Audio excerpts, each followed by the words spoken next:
I left Montreal this morning and biked down the St. Lawrence.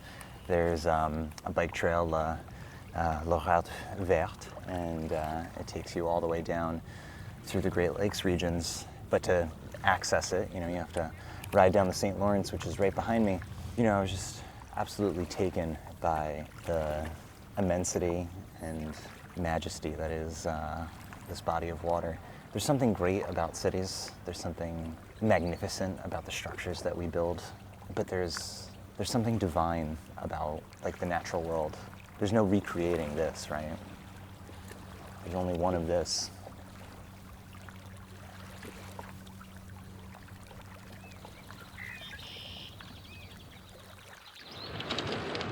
Got Quebec getting me ready for the Midwest in America here. Just endless cornfields. And old cars.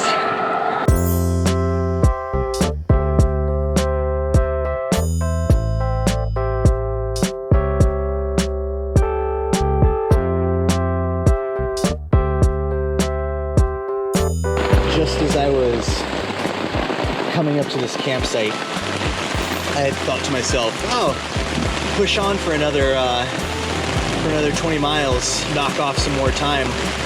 Crested a hill, massive thundercloud. Turned into this campsite, set up a tent. Within 5 seconds of setting up the tent, just started downpouring like crazy.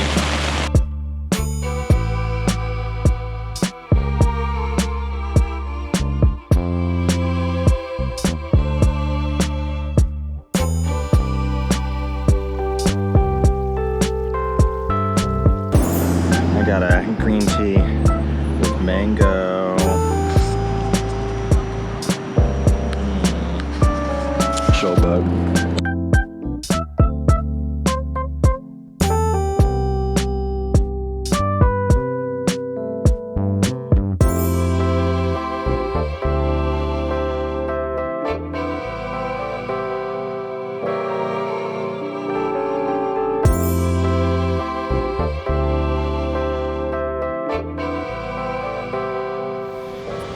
So we're here at the top of Horseshoe Falls down in Niagara. We're on the Canadian side of the border. I forgot my passport, so I'm not allowed back in the US. Whoops. We're just taking in the power and the force, the majesty of these falls. 680,000 gallons of water per second are falling over these falls right here. It's mind-boggling, absolutely mind-boggling. 4 of the Great Lakes fall into the river here over the falls, dumping into Lake Ontario before heading off down the St. Lawrence and up into the Lawrence Bay into the northern Atlantic.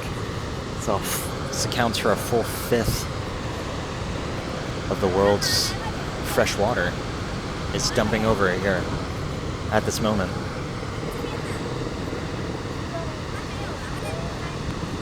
There's nothing else like it.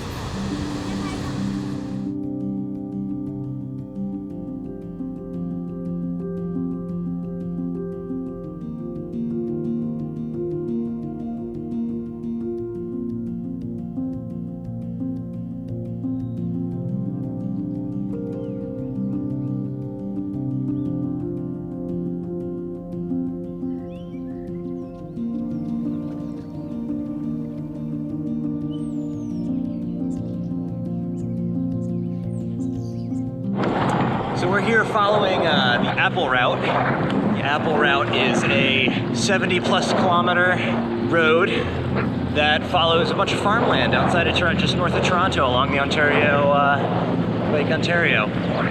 It's been around since the early 90s, and we're just passing farm after farm after farm, and it is gorgeous. So I laughed at their website. It cracked me up. It was like, we first got together in 1993 because we needed a way to promote tourism and the history of apples in our county. And it's like, damn, man, I didn't realize apple history was so important. But here we are.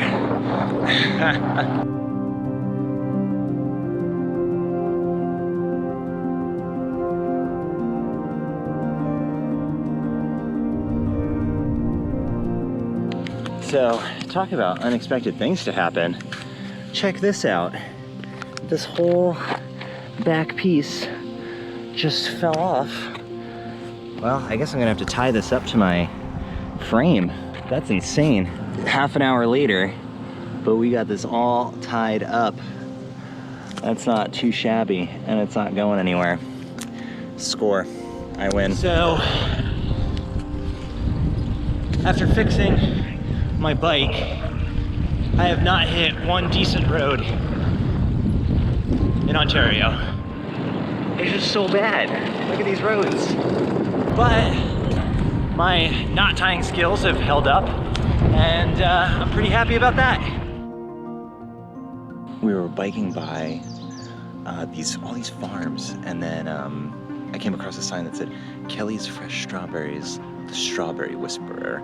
And you know, how do you say no to some fresh strawberries, right? Now we have to figure out how to bike with a bunch of strawberries, but we'll figure it out. They're so freaking good.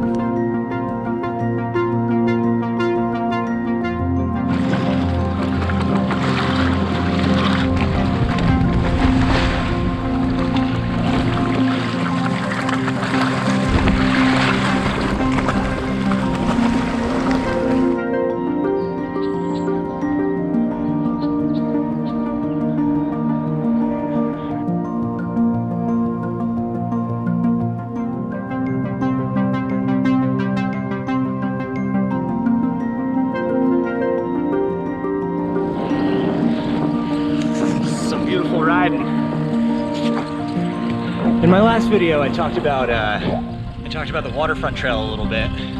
That fella in Montreal told me about it. I mean, it's been pretty fantastic, except that a lot of the waterfront trail is strangely not on the water, and it's a lot of farmland, which is fine by me. I don't mind, but damn, pick a better name. So as I've been cycling down the different lakes, Lake Ontario first, Lake Erie, which you can see behind me here, I've been coming across dozens of little port towns, and they're sleepy little towns. They're beautiful. They're very, a lot of them are very picturesque with one main street down them, or maybe a stoplight with two small main streets, and you know, a cafe here or there, or a weirdo hot dog shop like down in town over this way. And you know, you could tell that they used to be little bustling centers of fisheries or old industrial towns. I know one of the towns that I passed through earlier, I passed a historical sign that said it used to be Ontario's stove-making capital, cast iron stoves, and supplied all the cast iron stoves to all the farms and all the homes around the side of Lake Erie. But you know, along with industrialization comes the collapse of the small town, I guess. You know, it's not that they're not beautiful, picturesque towns anymore. It's just there's no industry anymore. And I guess you see that in America too. It's interesting. Check this out. The last 10 miles I was riding, I was like, my whole thing was shifting, and I didn't understand why. And I looked at my rig, and it didn't make any sense. This screw popped out. Now I have to go get a new screw. Isn't that crazy? That's crazy. So just got into Detroit last night. I came in from Port Stanley, Canada. It was supposed to be about 138 miles, but I did 40 of them in a truck with this wonderful woman who picked me up, Brenda. She took me all the way to the ferry on the Canada side, and then I rode in along Lake St. Clair and stayed up in East Point. It was a long day, but it was a good day. It was a lot of fun. So what do we got behind us? So we're in this park down on the river because, you know, I gotta be in parks. I gotta be on the water. It's just the best. And so we've got Windsor, Canada over that way. We've got Detroit behind us. Those buildings over there, the GM complex, and then downtown Detroit is behind that. And yeah, Detroit's about the size of Boston population-wise. It's about 670,000. Nice big metropolitan area, like 4.3 million if I'm not mistaken. The Ambassador Bridge all the way in the background. Damn bridge. I wanted to ride across that into Detroit yesterday. It doesn't allow bicycles or pedestrian traffic. So I guess a new bridge is going in 2024, and that's going to allow pedestrians and cyclists to cross back and forth from Canada to the U.S. But until then, gonna have to go way out of your way. Like, gotta go way up north to take the ferry. Crazy. Or even further up north to take the Blue Water Bridge. Absolutely insane. Not very friendly to those pedestrians and cyclists. That international border is. But talking about borders, man. I have to say, coming down the St. Lawrence and riding down Lake Ontario and Lake Erie, and now over here on the river, like, I've been staring at the U.S. and Canada for weeks now. Like, borders, man, they just seem so arbitrary. Like, that's another country right there. Like, what does that mean? Different laws, different culture, different people, different economic system, healthcare system, different kinds of manufacturing and fisheries, different laws, different governmental system. It's amazing, and it's just right there. Or I guess if you're over there, it's just right over here. It's mind-boggling. But I guess we have to create our institutions to survive.